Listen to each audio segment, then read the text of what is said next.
নমস্কার বন্ধুরা, আজ আমি আপনাদের সাথে শেয়ার করব খুবই সহজ পদ্ধতিতে দুর্দান্ত স্বাদের গুড় আমের রেসিপি। এই রেসিপিটি কিন্তু আপনারা 1 বছর ধরে সংরক্ষণও করতে পারেন। আমি সোমার হেসেলে সবাইকে স্বাগত জানাই। এই রেসিপিটি বানাবার জন্য এখানে আমি 1 থালা কাঁচা আম নিয়ে নিয়েছি। আর গুড় আম তৈরি করার জন্যে কেমন ধরনের কাঁচা আম নেব সেটা দেখে নিন। প্রথমেই আমি যে আমগুলো নিয়েছি সে আমগুলো কিন্তু দেখুন বেশ শক্ত, হাত দিয়ে অল্প করে টিপলেও কিন্তু ঢুকে যাচ্ছে না, তার মানে কিন্তু আমগুলো ভীষণই শক্ত। আর গুড় আম তৈরি করার জন্যে এই রকম শক্ত আমই কিন্তু আমাদের নিতে হবে। আর আমগুলোকে ভালো করে জলে ধুয়ে মুছে নিয়েছি যাতে 1 ফোঁটা জলও না থাকে। এরপরে আমি আমগুলোর খোসা ছাড়ানোর পদ্ধতি দেখিয়ে দিচ্ছি। প্রথমে আমের বোটার অংশটাকে কেটে বাদ দিয়ে দিচ্ছি, আর তারপরে একটা পিলার দিয়ে আমের খোসাটা খুব ভালো করে ছাড়িয়ে নিতে হবে যাতে একটু খোসা আমের গায়ে লেগে না থাকে।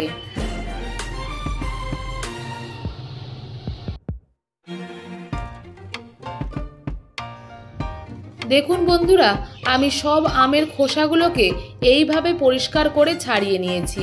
একটু আমের খোসা কিন্তু আমের গায়ে লেগে নেই। এরপরে আমি এই আমগুলোকে কেটে নেব। আমি একটা আম কেটে আপনাদেরকে দেখিয়ে দিচ্ছি। প্রথমেই একটা আমকে নিয়ে মাঝ বরাবর এইভাবে আমি কেটে নিচ্ছি।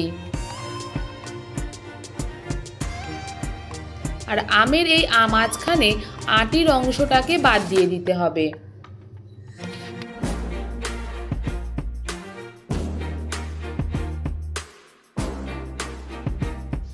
আটির অংশটাকে বাদ দিয়ে দেওয়ার পরে আমটাকে এই রকম 2 রকম টুকরো করে কেটে নিতে হবে। কিন্তু বন্ধুরা খেয়াল রাখবেন আমের প্রতিটা টুকরোতেই যেন আটির এই শক্ত অংশটা থাকে, তাহলে গুড় আমের প্রতিটা আমের অংশ কিন্তু খেতে ভীষণই ভালো লাগবে। দেখুন বন্ধুরা, প্রতিটা টুকরোতেই এই শক্ত অংশটা কিন্তু থেকে গেছে।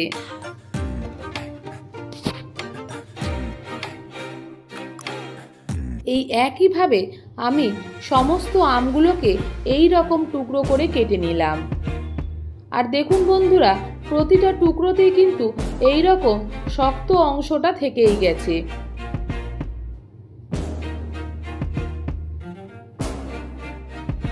আর আমের এই আটির অংশগুলোকে কিন্তু ফেলে দিচ্ছি, এগুলো আর কোনো কাজেই লাগবে না। এরপরে আমি সরাসরি চলে যাচ্ছি গুড় আম বানানোর জন্য। একটা শুকনো কড়াই বসিয়ে নিয়েছি, আর তাতে একটা প্রথমে ভাজা মশলা বানিয়ে নিচ্ছি। দিয়ে দিয়েছি 2টো শুকনো লঙ্কা, 1 টেবিল স্পুন মতো গোটা জিরে, 1 টেবিল স্পুন গোটা মৌরি, আর 1/2 টেবিল স্পুন মতো 5 ফোড়ন। গ্যাসের ফ্লেমটাকে লো টু মিডিয়ামে রেখে মিনিট 2 সময় মতো নাড়াচাড়া করে নিতে হবে। খেয়াল রাখতে হবে এইগুলো যেন পুড়ে না যায়, আর তাতে কিন্তু বেশ তেতো হয়ে যাবে, খেতে কিন্তু একদমই ভালো লাগবে না।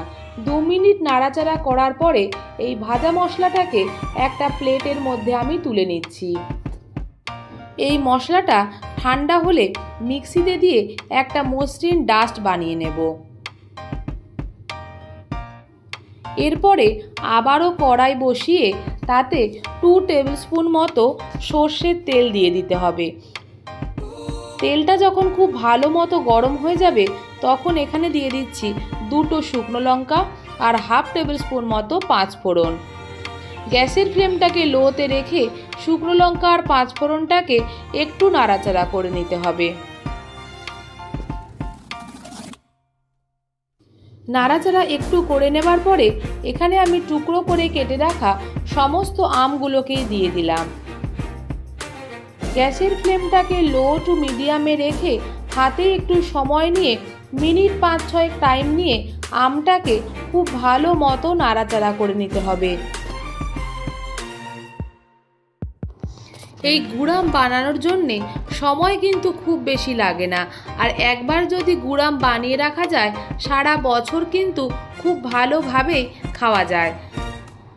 ভাজার সময় এখানে আমি সামান্য পরিমাণে একটু হলুদ, হাফ টেবিল স্পুন মতো নুন আর 1/4 টেবিল স্পুন মতো কাশ্মীরি লঙ্কা গুঁড়ো দিয়ে আমটাকে আবারও ভেজে নিতে হবে। 5 থেকে 6 মিনিট মতো ভাজলেই কিন্তু আমটা বেশ নরম হয়ে আসবে। এর থেকে বেশি সময় ধরে ভাজার কিন্তু একদমই প্রয়োজন পড়বে না। দেখুন বন্ধুরা, আমগুলোতে কিন্তু লালচে রং ধরে গেছে। আর আমগুলোও কিন্তু খুন্তি দিয়ে দেখে নিচ্ছি একটু নরম নরম হয়ে এসেছে। আর আমগুলোকে ভাজার একদমই প্রয়োজন পড়ছে না।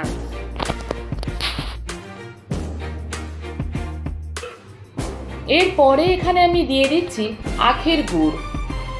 গুড় আম তৈরি করার জন্যে আমি আখের গুড়ই ব্যবহার করে থাকি। আখের গুড়টাকে দিয়ে গ্যাসের ফ্লেমটাকে মিডিয়ামে রেখে খুব ভালো মতো গুড়টাকে গলিয়ে নিতে হবে। গুড়টা গলতে 2 থেকে 3 মিনিট মতো সময় লাগবে, তাই হালকা হাতে 2 থেকে 3 মিনিট মতো নাড়াচাড়া করে নেব।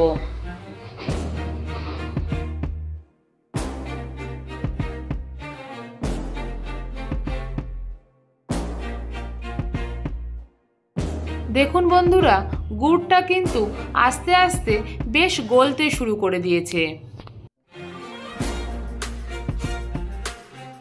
এই পর্যায়ে আমি গ্যাসের ফ্লেমটা কখনো হাইতে কিংবা কখনো লোতে করে ভালো মতো নাড়াচাড়া করে নিচ্ছি।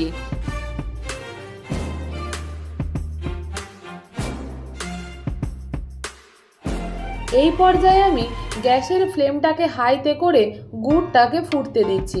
দেখুন বন্ধুরা, কালারটা কতটা সুন্দর হয়েছে। আর আস্তে আস্তে 3 থেকে 4 মিনিট পরেই কিন্তু কালারটা আরও চেঞ্জ হয়ে যাবে। আমগুলো কিন্তু বেশ নরমও হয়ে আসবে আর গুড়ামও প্রায় রেডি হয়ে যাবে।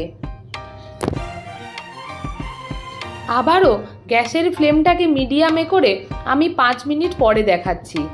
5 মিনিট পরে দেখুন বন্ধুরা, কালারটা কতটা সুন্দর হয়েছে এবং গুড়ামের জন্য একদম পারফেক্ট কালার কিন্তু এসে গেছে।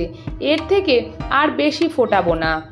আর যেহেতু এখন গরম অবস্থাতে আছে, তাই কনসিস্টেন্সিটা এই রকমই থাকুক, কারণ ঠান্ডা হলে আরও জমে যাবে আর তাতে কিন্তু খাওয়ার সময় ভীষণই চটচটে লাগবে।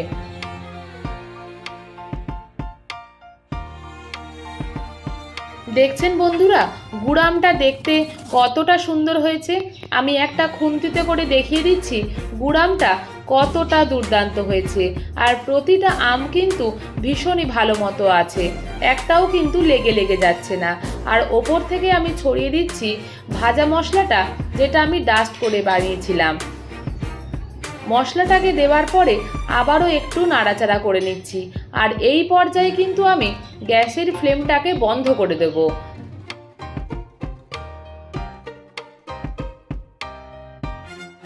আর এই গুড়াম বানিয়ে যাতে আপনারা 1 বছর পর্যন্ত সংরক্ষণ করতে পারেন, সেই কারণে আমি ওপর থেকে দিয়ে দিচ্ছি অর্ধেকটা কেটে রাখা পাতিলেবু। আপনারা চাইলে পাতিলেবুর পরিবর্তে ভিনিগারও ব্যবহার করতে পারেন, কিন্তু আমি আর ভিনিগার দিলাম না। এই পাতিলেবু দিয়েই কিন্তু খুব ভালো মতো সংরক্ষণ করা যায়। এই গুড়ামটা ঠান্ডা হলে আপনারা কোনো কাচের বয়ামে রেখে দিতে পারেন আর মাঝে মাঝে একটু রোদে দেবেন। আপনারাও এই গুড়াম ঠিক একইভাবে বাড়িতে বানিয়ে একটু কমেন্ট বক্সে জানাবেন এই রেসিপিটি আপনাদের কেমন লাগলো। এই রেসিপিটি যদি আপনাদের ভালো লেগে থাকে, প্লিজ ভিডিওটিকে একটা লাইক করুন, শেয়ার করুন। আর আমার চ্যানেলের নতুন বন্ধু হয়ে থাকলে চ্যানেলটিকে প্লিজ সাবস্ক্রাইব করুন।